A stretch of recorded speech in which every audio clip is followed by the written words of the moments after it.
Hello friends, नमस्ते। मैं गायत्री हमारे अपने चैनल में आप सभी का बहुत स्वागत करती हूँ। आज का टॉपिक है भ्रामरी प्राणायाम। आज हम समझेंगे भ्रामरी प्राणायाम क्या है, कैसे किया जाता है, इसके क्या फ़ायदे हैं और करते समय हमें क्या ध्यान रखना चाहिए। भ्रामरी प्राणायाम यानी प्राणायाम करना, प्राणों को आयाम देना, ठहराव देना, ध्यान में ले जाना अपने मन को। भ्रामरी भंवरे की आवाज़ के साथ ये नाद योग के अंदर आता है।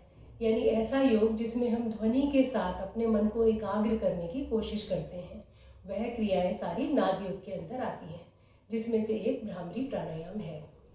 भ्रामरी प्राणायाम करते समय हमें ध्यान रखना चाहिए कि ये सीक्वेंस में ही किया जाए। जब आप अनुलोम विलोम प्राणायाम कर लें तो आप 3-4 गहरे सांस लें, उसके बाद भ्रामरी प्राणायाम की शुरुआत करें। भ्रामरी प्राणायाम के बहुत फ़ायदे हैं। एक तो सबसे पहला फ़ायदा है कि ये आपके ब्रेन सेल्स को रिलैक्स करता है। जब नर्वस सिस्टम रिलैक्स होता है तो हम कॉन्सेंट्रेट अच्छे से कर पाते हैं, हमारा ध्यान बढ़ने लगता है। तो ये इसका मेन फ़ायदा है।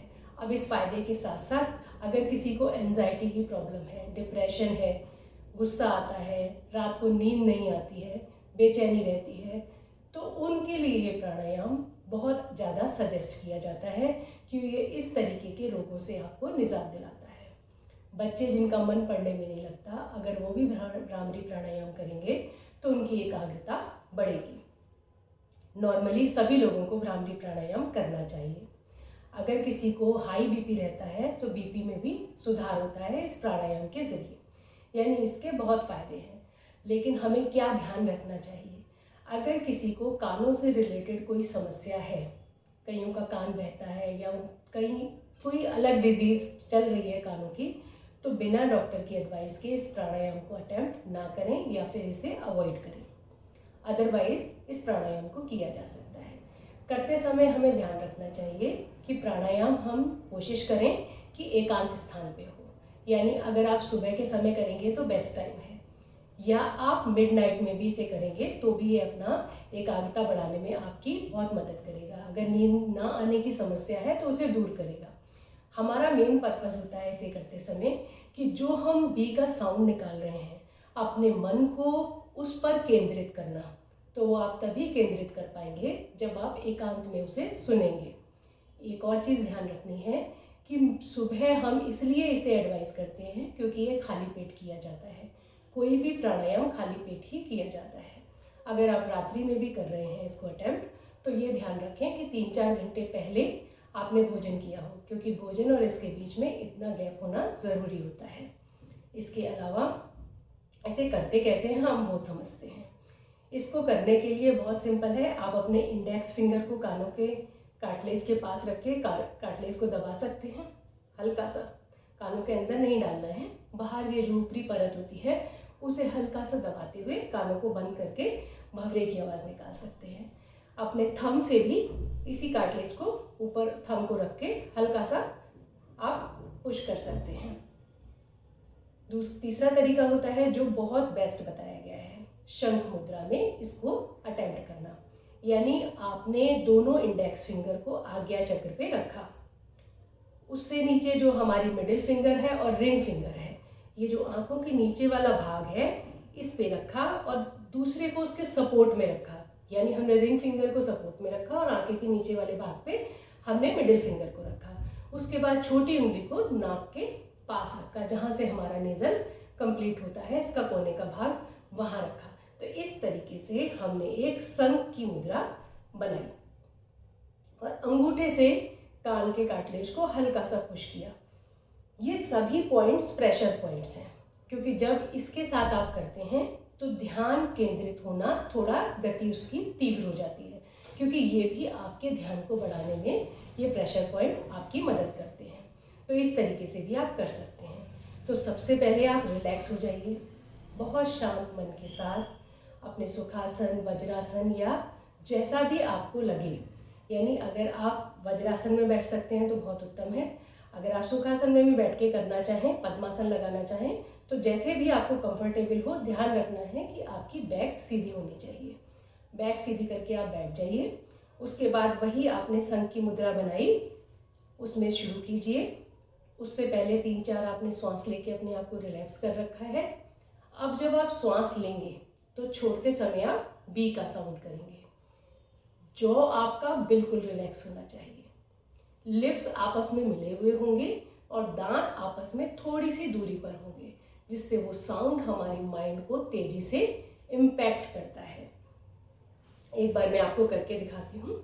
हमने ये इंडेक्स फिंगर लगाई, ये मिडिल फिंगर, ये रिंग फिंगर और ये नेजल के पास छोटी उंगली और कान, दोनों अंगूठों से कानों के कार्टिलेज को अंदर की तरफ दबाते हुए, कहीं भी ज़्यादा जोर हमने नहीं दिया है। अब श्वास भरते हुए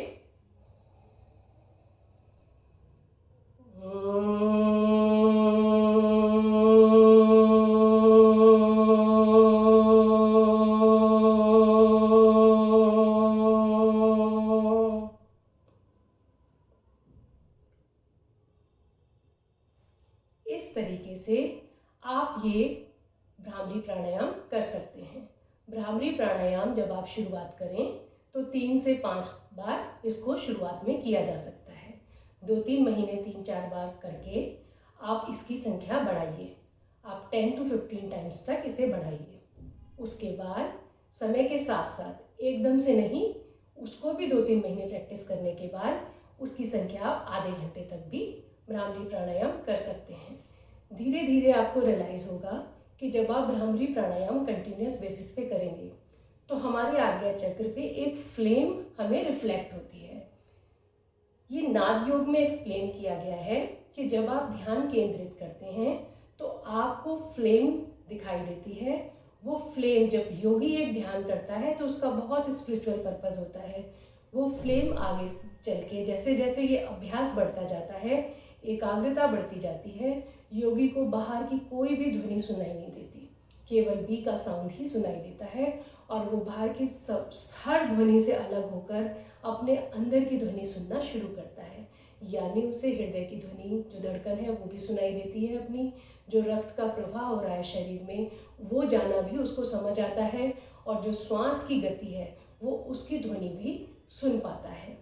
बाहर की कोई ध्वनि उसको सुनाई नहीं देती और धीरे धीरे धीरे धीरे लगातार अभ्यास से वो जो ज्योत है, जो फ्लेम आपको दिखाई देती है, वो एक तेज प्रकाश के रूप में योगी को दिखाई देती है और उससे उसे सुपर कॉन्शियस लेवल अचीव होता है।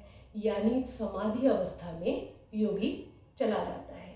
ये नाद योग में बताया गया है कि जप से, तप से और ध्वनि के जरिए मेडिटेट करके, कॉन्सेंट्रेट करके कंपैरेटिवली ज़्यादा तेज गति से वो जो सुपर कॉन्शियस लेवल है, जो समाधि अवस्था है, उसको अचीव किया जा सकता है।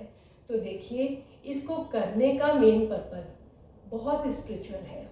जब हम आम जीवन में इसका अभ्यास करते हैं तो हमारी ध्यान की शक्ति जो है वो बढ़ जाती है, हमारा कंसंट्रेशन बढ़ जाता है।